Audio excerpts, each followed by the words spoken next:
নমস্কার। আজকে আমাদের তৈরি হবে পাকা কলার কেক।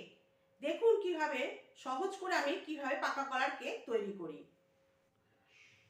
পাকা কলাগুলোকে এইভাবে আমি গ্রেট করে, এই দেখুন,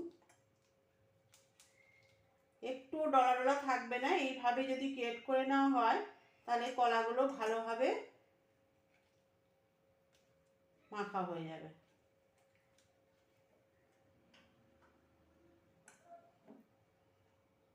কলাগুলোকে আমি এইভাবে গ্রেট করে একদম করে নিয়েছি, ম্যাশ করে নিয়েছি। এরপরে এই কলাগুলোর মধ্যে আমি দিয়ে দিচ্ছি স্বাদ, মানে যতটা মিষ্টি খাবো আমি সেই ততটুকুনি আমি চিনি দিয়ে দিচ্ছি।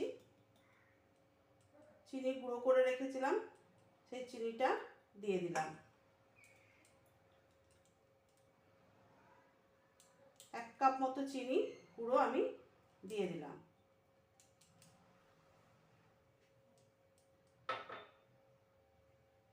আর এর মধ্যে দিয়ে দিচ্ছি 1/2 কাপ তেল।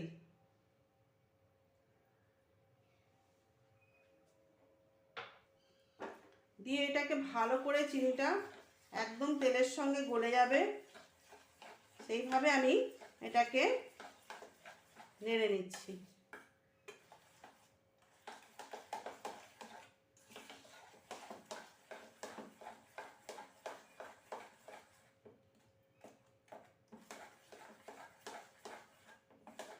চিনিটা গলে গেছে একদম।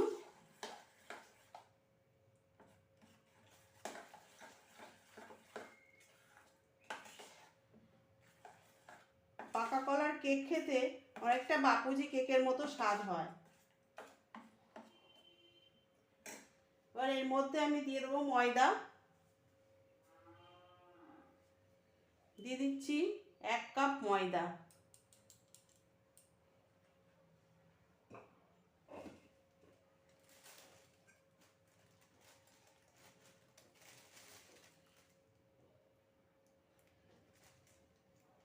দু চামচ, 3 চামচের মতন মিল্ক পাউডার দিয়ে দিলাম। এবার ভালো করে এটার মধ্যে মাখিয়ে নিচ্ছি। আর একটু দিয়ে দেবো বেকিং পাউডার। বেকিং পাউডারও দিয়ে দিচ্ছি, 1 চামচের মতন বেকিং পাউডার দিয়ে দেবো।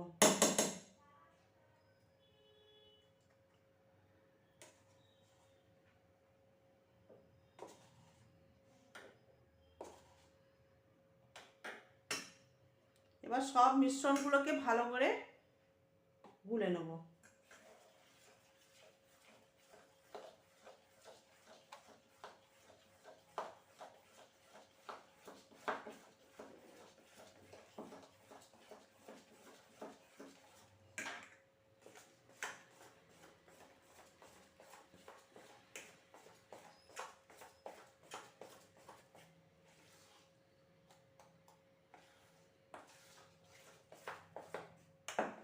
ভালো করে একটু ফাটিয়ে নিতে হবে। আমি আরো কিছুটা তেল দিয়ে দিচ্ছি।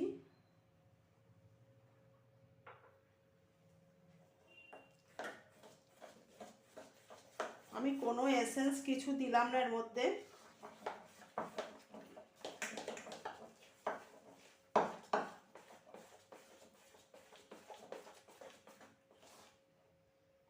এই থিকনেসটা ঠিক এরকমই থাকবে, তাহলে কেকটা খুব ভালো হবে। বেশি পাতলা করা চলবে না।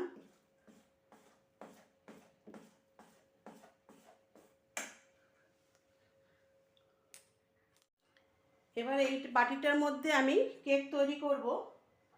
এর মধ্যে সামান্য একটুখানি তেল দিয়ে আমি বাটির মধ্যে লাগিয়ে নিচ্ছি।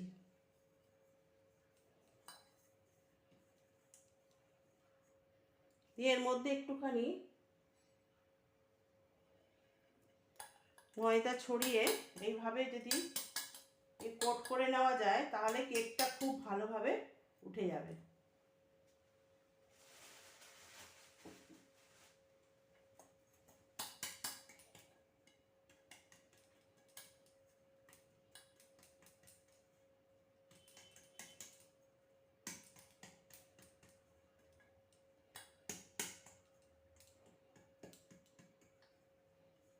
এইভাবে আমি বাটিটাকে তৈরি করে নিলাম। আমি হাঁড়িটার মধ্যে কেক তৈরি করব, তার জন্য এর ভেতরে একটু নুন দিয়ে একটা স্ট্যান্ড বসিয়ে এটাকে গরম করতে বসিয়ে দিয়েছি। এবার আমি কেকের এই গোলাটা আমি বাটির মধ্যে ঢেলে দেব।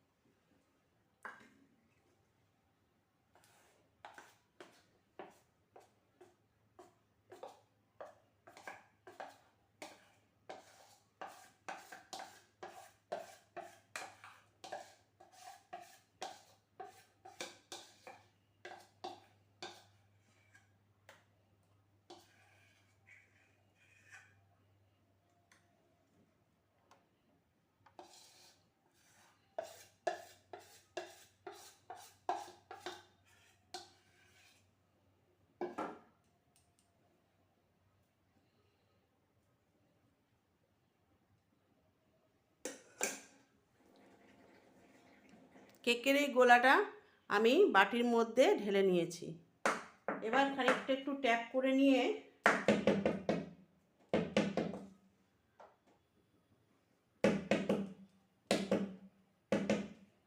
এভাবে আমি ট্যাপ করে নিয়েছি। এমনি কিছু দিলাম না, এটা প্লেন বানাবো। যেহেতু কলা আছে, স্বাদটা একটু অন্যরকম লাগবে, খেতেও খুব সুন্দর লাগে এই পাকা কলার কেক। এবার আমি হাঁড়িটার মধ্যে বসিয়ে দেবো।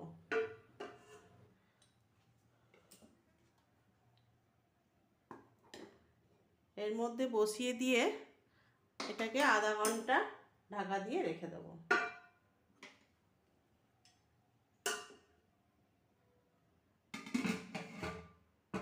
30 মিনিট এটা ঢাকা দেওয়া থাকে।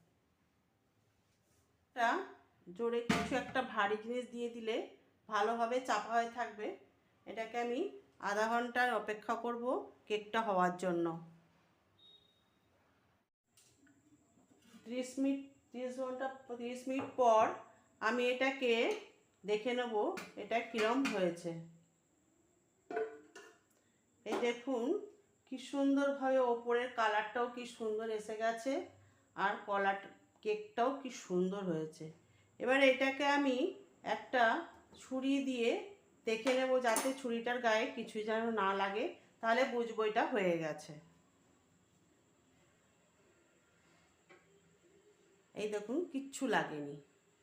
এবার আমি এটা দেখলাম যে কেকটা আমার হয়ে গেছে। ঠান্ডা হওয়া পর্যন্ত অপেক্ষা করব। ঠান্ডা হয়ে গেলে তারপরে বাটির থেকে নামিয়ে নেব এটাকে।